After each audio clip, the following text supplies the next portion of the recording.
তাহলে আজকে আমরা সঙ্গীত ক্লাসের আগের পড়াগুলো একটু করে যাচাই করলাম, তাই না? এখানে কয়টা প্রশ্ন পড়লাম? 5টা প্রশ্ন পড়ছি। প্রথম প্রশ্ন কি ছিল? সপ্তক স্বর, তাই না? সঙ্গীতের শুদ্ধ স্বর কয়টা? সবাই বলবে না। 7টা। দাঁড়াও, স্ট্যান্ড আপ। সঙ্গীতের শুদ্ধ স্বর কয়টা? কি কি? জোরে বলো। সা রে গা মা পা ধা নি। নি, তাই না? Sit down. সঞ্জিতা বলো, স্ট্যান্ড আপ। এই 7টি স্বরকে একত্রে কি বলে?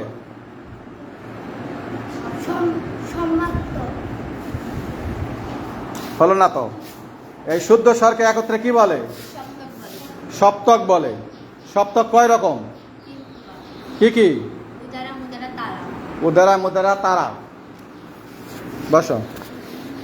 7টি স্বরের মধ্যে বিকৃত স্বর কয়টা? কি কি? রে গা মা পা রে গা মা ধা নি। রে গা মা ধা নি, এই 5টা হলো বিকৃত, আর বাকি 2টা শুদ্ধ। আচ্ছা, আমরা তো সঙ্গীতের কথা বলি, তাই না? বলি না যে সঙ্গীত ক্লাস। সঙ্গীতের মধ্যে সঙ্গীতই থাকে সব, না অন্য কিছুও থাকে? গীত কাকে বলে? গীত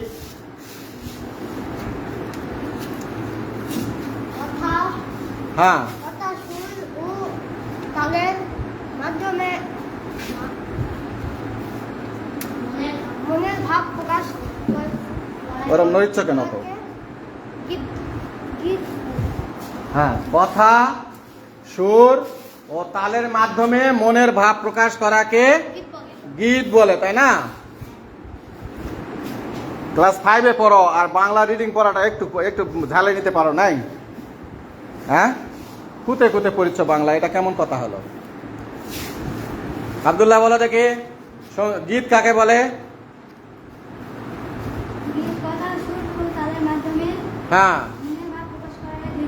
হ্যাঁ, কথা, সুর আর তালের মাধ্যমে মনের ভাব প্রকাশ করাকে গীত বলে। এই গীতটা সঙ্গীত হয়ে যায় কখন? সঙ্গীত কাকে বলে?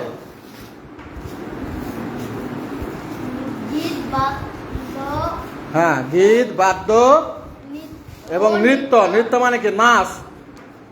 যখন বাজনা বাজবে, নৃত্য হবে এবং তার সঙ্গে গীত থাকবে। গীত মানে কি? কথা, সুর এবং তাল থাকবে। এগুলা যখন সমন্বিতভাবে মনোরঞ্জন হবে বা মনোরঞ্জনের ব্যবস্থা করা হবে, সেটার নাম হবে সঙ্গীত। তাহলে সঙ্গীত কিন্তু ছোট জিনিস নয়। সঙ্গীত কিন্তু একটা বড় মাপের জিনিস। সেখানে গীত থাকবে। গীত মানে কি? ওই যে কথা, সুর আর তাল, এগুলো থাকবে। তার পাশাপাশি কি থাকবে? বাদ্যযন্ত্র থাকবে। তার পাশাপাশি নাচ থাকবে, নৃত্য থাকবে। যদি এগুলা সমন্বিতভাবে যদি মনের ভাব প্রকাশ করা হয় বা মনোরঞ্জন বা আনন্দের ব্যবস্থা করা হয়, তখন সেটাকে সঙ্গীত বলা হবে, তাই নয়?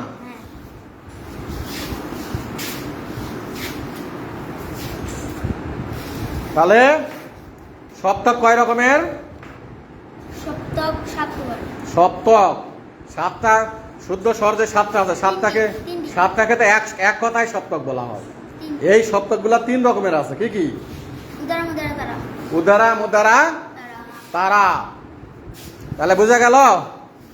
তাহলে আজকে আমাদের সঙ্গীত ক্লাসে আগের প্রশ্নগুলাই কিন্তু পড়া হলো, নতুন প্রশ্ন নয়। এখানে আমরা সঙ্গীত কি জিনিস সেটা বুঝলাম, গীত কি জিনিস বুঝলাম, তাই না? স্বর কি জিনিস বুঝলাম। স্বর সাধারণত 7টি। স্বর কয়টা? 7টা। সা রে গা মা পা ধা নি, এটাকে স্বর বলা হয়। এর মধ্যে শুদ্ধ কয়টা? শুদ্ধ 2টা, বিকৃত 5টা। শুদ্ধ স্বরই। এই স্বরগুলোর মধ্যে 5টাকে আবার বিকৃত স্বর বলা হয়।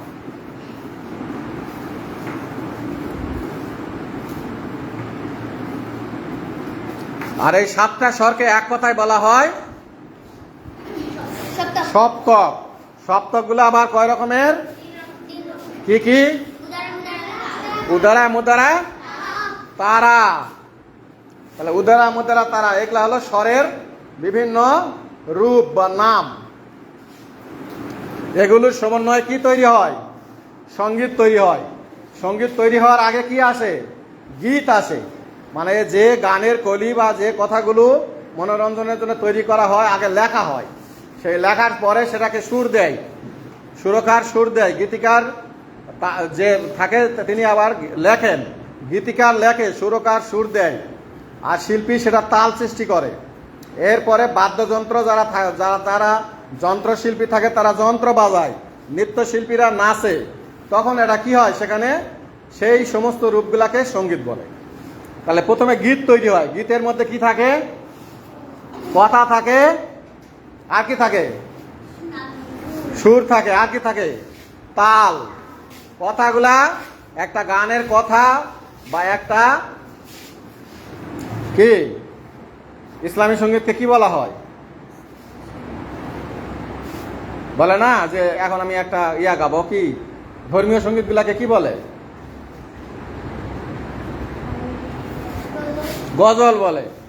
মনে করো সঙ্গীত, এখন একটা গান বলবো বা সঙ্গীত আমি একটা গজল বলবো, যখন গান বা গজল বলবে সেটা বলার আগে ওটা আগে লিখতে হয়, সুন্দর করে একটা ডায়েরির মধ্যে ওগুলা লেখে। লেখকরা, গীতিকার বলে তাদেরকে, তারা লেখে। লেখার পরে সেগুলা কি করে? সেগুলো আবার একজন সুরকারের কাছে নিয়ে যায়। সুরকার ওইটা কথাগুলিকে কিভাবে সুরের মধ্যে আনা যাবে সেটা সে গবেষণা করে, করে সেখানে সুর সৃষ্টি করে। তখন ওই কথাগুলি সুরের মধ্যে চলে যায়। যাওয়ার পরে শিল্পীর কাছে নিয়ে যাওয়া হয়। শিল্পী সেটার মধ্যে আবার কোন তালের মধ্যে গাবে সেটা সে নির্ধারণ করে। এরপরে যন্ত্রশিল্পীর কাছে নিয়ে যাওয়া হয়, ওইটাকে কোন যন্ত্রে কিভাবে বাজাবে, হারমোনিতে কিভাবে সুর আনবে, গিটারে কিভাবে সুর আনবে, ঢোল তবলা কিভাবে সুর আনবে সেটা নির্ধারণ করা হয়। এরপরে শিল্পী যখন ওই কাজ শেষ করে দেয় তখন কি করা হয়? তখন বাদ্যের কাজ শেষ হওয়ার পরে তখন ওইটা তাল লয় ঠিক রেখে কিভাবে নৃত্য করা যায় সেটা আবার নৃত্যশিল্পী নির্ধারণ করে।